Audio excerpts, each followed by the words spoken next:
So I've painted my first initial box with the lemon yellow, and then I've come over here and I've begun to experiment with what happens to that yellow when I begin to mix in cerulean blue.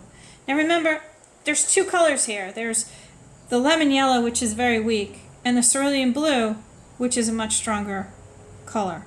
So as soon as I add some cerulean blue, cerulean blue to it, I get a real change very quickly, right? And I need to have enough paint that I can use that swatch to paint my box. Now, ideally, you would want to observe how quickly the change happens and decide at what point sort of a medium green you would use, okay? What we need to know about gouache is that it is opaque, and it is opaque watercolor, and you want to have enough paint on your brush so that you can paint your swatch in a nice even manner so that your color fills the box, but you don't get a whole lot of brush strokes.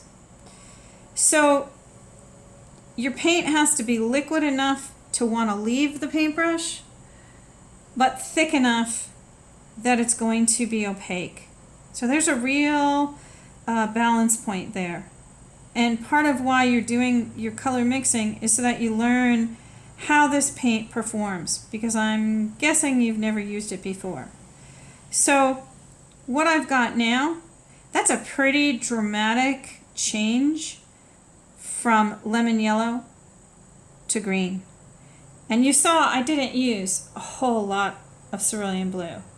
So what I'm going to do now is I'm going to wash my brush off, and I'm probably I'm going to dry my brush off because I don't want too much water mixed in with my paint.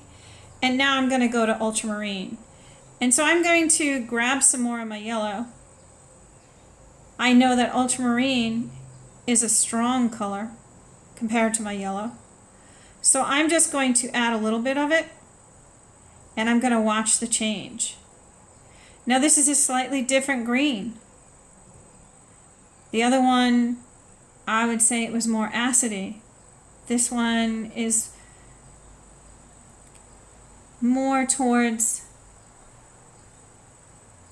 like pea green, but not. It's a very clear, beautiful green. So I'm going to mix, and then I'm going to paint the swatch that's underneath. And I want to make sure that there's enough on my brush that I can get it to paint smoothly in that little box. So my next color is going to go down. So you can right away, you can see there's a difference in the type of green that the ultramarine made with the yellow. And a lot of it has to do with how much yellow is there. So I could have added more blue, made it darker. In 64 boxes, we don't really have a lot of space to experiment with how much blue we could add to affect change and get a variety of different greens from that same blue. What I want you to see is that each blue does something different. Okay? And that's very important to know, because that allows you to mix the color you want and place it where you want it to be. And I want you to completely fill the boxes. So right now, I'm going to go back and get a little bit more of that first green, because there's a little bit of space down here that's white, and I just don't want it white. I want my green to butt up against my other green so that I can really see some crazy color changes. So I'm going to make a couple more changes, and then I'll come back and show you.